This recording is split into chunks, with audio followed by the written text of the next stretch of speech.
Linha do tempo da educação no Brasil, 2020 a 2023.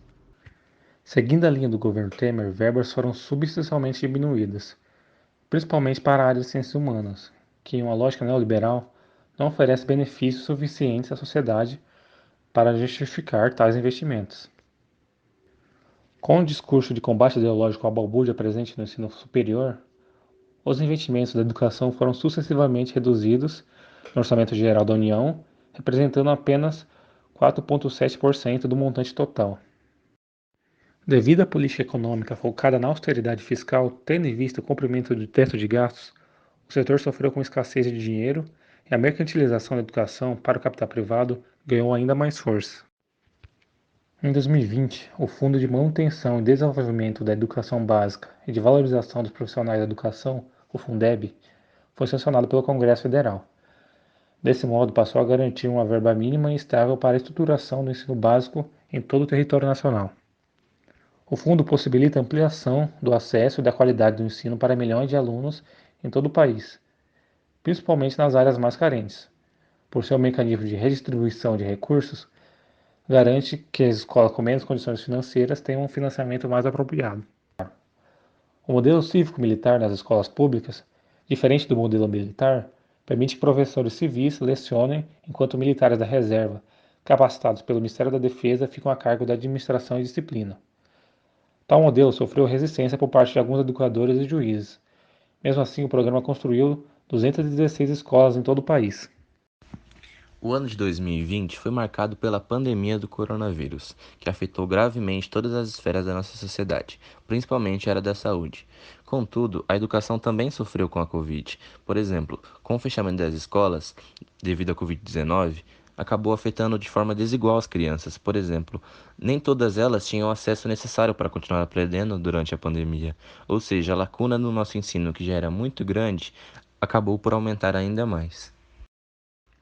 Com isso, a solução mais viável naquele momento era a adoção do ensino remoto, mesmo que muitos alunos não tiveram oportunidade de acompanhar essas aulas, pois com a realidade do nosso país, além da própria dificuldade com o sinal de internet, qualidade, ou se até o aluno tinha um sinal de internet em sua residência, muitas dificuldades foram encontradas. Se ele tinha ou não equipamentos necessários, pois tinha que acompanhar as aulas por computadores, tablets, smartphones. A adoção do ensino integral tem crescido de forma significativa nesses últimos anos pós-pandemia. Na escola, os limites de horas estabelecidos em que os alunos devem permanecer são de 7 a 9 horas, onde não apenas eles terão aulas básicas como português, matemática e história, mas também um currículo cheio de aulas complementares, como eletivas, aula de nivelamento, aula de música, aula de robótica em algumas outras escolas, entre muitas outras aulas do currículo da grade escolar.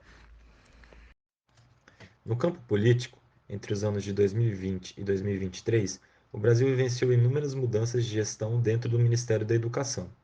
Entre elas, a nomeação de Abraham Weintraub como ministro da Educação, substituindo o até então ministro Ricardo Vélez Rodrigues, que foi nomeado no início do governo Bolsonaro.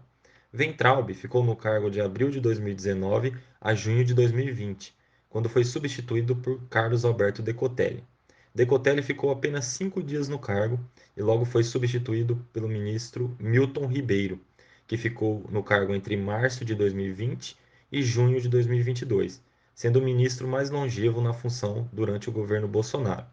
Mas também foi substituído por Victor Godoy, que ficou até o fim do governo Bolsonaro. Todas essas trocas foram motivadas por grandes polêmicas e geraram grandes crises políticas dentro do Ministério da Educação. Uma das grandes mudanças promovidas dentro do período foi a aprovação da reforma do ensino médio, elaborada em 2016 durante o governo de Michel Temer, que começou a ser implementada em todo o ensino brasileiro. Os pilares dessa mudança, segundo seus defensores, são a flexibilização do currículo, a formação técnica e a melhora na qualidade do ensino no país. Entretanto, essa reforma não agradou grande parte dos especialistas em educação, dos professores e dos alunos, principalmente os alunos de baixa renda em escolas públicas. Alguns dos motivos são o aumento da carga horária, a diminuição das aulas de disciplina de formação básica, prejudicando o desempenho nos vestibulares, falta de professores e de qualificação e o conflito com o contexto social em que os alunos estão inseridos. Até o momento não ocorreram mudanças muito drásticas na questão do currículo escolar. Após ser passado de mão em mão no governo anterior, o Ministério da Educação deixou de ser comandado por Victor Godoy para ser assumido por Camilo Santana. Assim como o atual ministro, o próprio MEC também tem acumulado cobranças em suas redes sociais para que o governo revogue a reforma do novo ensino médio. Até o momento, o governo optou por não revogar a medida, mas planeja rever as falhas desse projeto. Mas também há outros projetos que o Ministério da Educação tem a priorizar. O primeiro passo será a retomada de obras paralisadas e inacabadas de creches, escolas de tempo integral, ensino médio, fundamental e campos universitários. Reajuste na merenda escolar. Ela passará por um estudo para que seu novo valor seja atualizado. O Fundo Nacional de Desenvolvimento e Educação é o braço do MEC responsável por fazer os repasses aos estados e aos municípios. O ministro da Educação declarou também que os esforços estarão concentrados na campanha de retomar o Exame Nacional do Ensino Médio, que, segundo ele, tem tido uma queda de alunos ano a ano. De um pico de quase 6 milhões de inscritos em 2014, a prova teve cerca de 1,9 milhão de participantes no último ano. Há também um reajuste nas bolsas de mestrado e doutorado, que não tinham reajuste desde 2013. Terão variação de 40% no caso do mestrado, de 75% para as formações de professores e até mais de 200% em iniciação científica.